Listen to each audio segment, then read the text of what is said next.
সিদ্ধান্ত নিয়েছো তোমরা, বেশ, তাহলে আমি তোমাদেরকে সাহায্য করছি। না না, না না দাদা, তোমাকে সাহায্য করতে হবে না। তোমাদের তো নিজেদের নিজেদের কাজ রয়েছে। তাছাড়া বাজার এক্ষুনি শুরু হয়ে যাবে, বলো।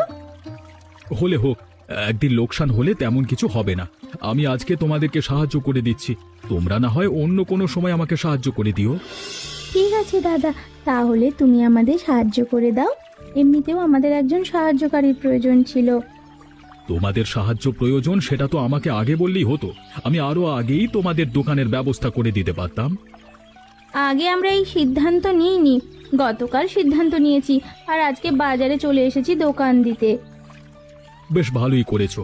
চলো, যা যা প্রয়োজন সব আমি এনে দিচ্ছি, তোমরা হাতে হাতে আমাকে সাহায্য করো, কেমন? ঠিক আছে দাদা, তুমি চিন্তা করো না, আমরা তোমাকে হাতে হাতে সাহায্য করছি, তাহলে আমাদের কাজগুলোও তাড়াতাড়ি হয়ে যাবে। কি হলো কি জগদীশ দাদা, দুদিন হয়ে গেল তুমি চাঁদা দিচ্ছ না চন্দ্রকান্ত বাবুকে। এমন করলে তো তুমি এখানে দোকান দিতে পারবে না।